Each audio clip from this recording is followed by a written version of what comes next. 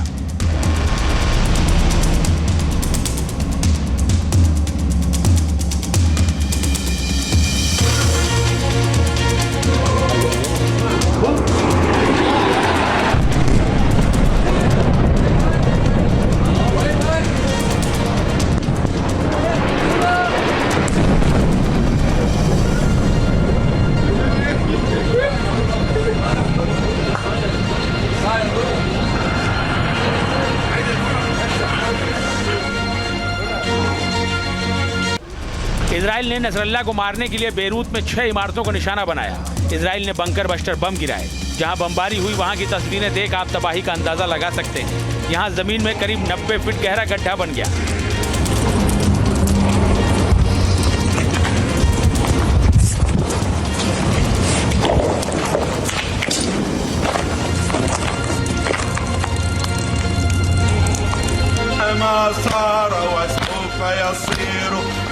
हमला इतना भयावह था कि नसरल्लाह समेत 33 लोगों की मौत हो गई।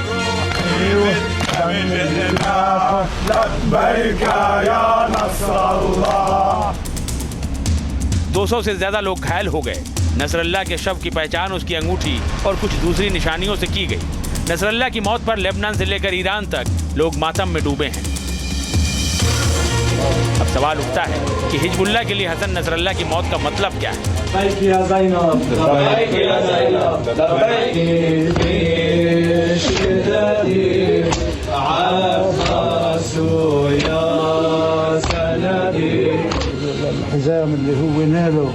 हिजबुल्लाह नसरल्लाह की मौत के बाद कमजोर पड़ जाएगा, जैसे ओसामा बिन लादेन की मौत के बाद अल कायदा कमजोर हो गया है।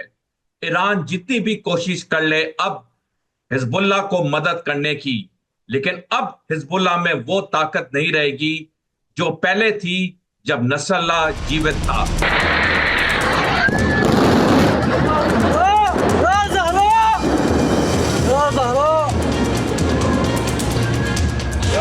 हिजबुल्लाह ने अपने नए नेता के नाम का ऐलान भी कर दिया है।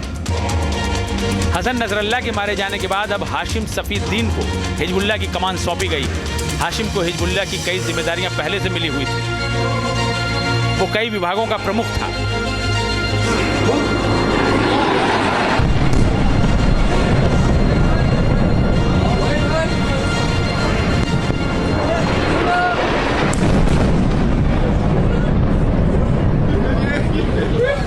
सफीउद्दीन नसरल्ला की तरह मौलवी है और रिश्ते में उसका चचेरा भाई भी।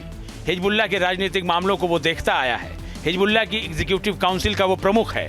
मिलिट्री ऑपरेशंस की प्लानिंग करने वाली जिहाद काउंसिल का चेयरमैन भी है। अमेरिका ने 2017 में सफीउद्दीन को आतंकवादी घोषित कर दिया था। हाशिम खुद को पैगंबर मोहम्मद का वंशज बताता है। सफीउद्दीन को हमेशा से ही नसरल्ला का संभावित उत्तराधिकारी माना जाता रहा था और अब हिजबुल्लाह की कमान उसे मिल भी गई है। हालांकि फिलहाल तो वो इजरायली हमलों से बचता फिर रहा है।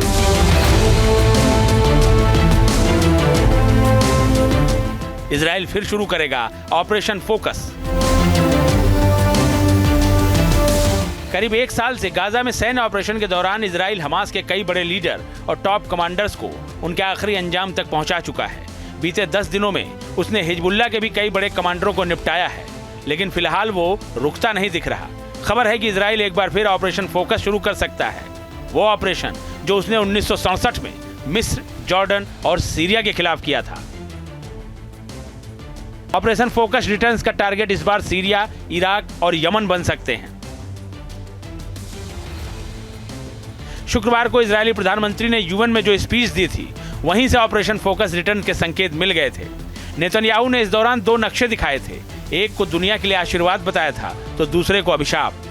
दूसरे नक्शे में इराक, सीरिया और यमन को काले रंगों में रंगकर नेतन्याहू ने अभिशाप बताया था, क्योंकि इन देशों में ईरान के कई प्रॉक्सी ग्रुप एक्टिव हैं और आतंक फैला रहे हैं। माना जा रहा है कि इजराइल सीधे तौर पर ईरान पर हमला नहीं करेगा। वो चाहता है कि ईरान खुद इस जंग में कूदे।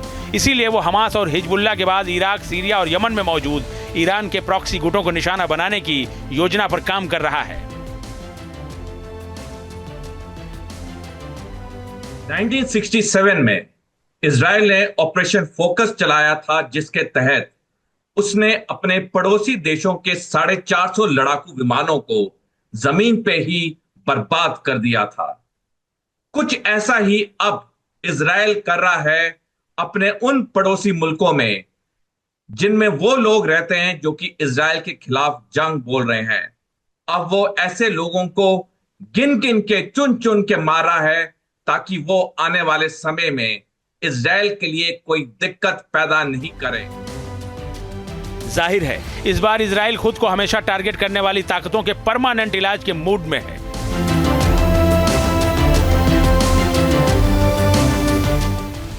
जिससे वो और उसके लोग सुरक्षित हवा में हमेशा सांस ले सकें।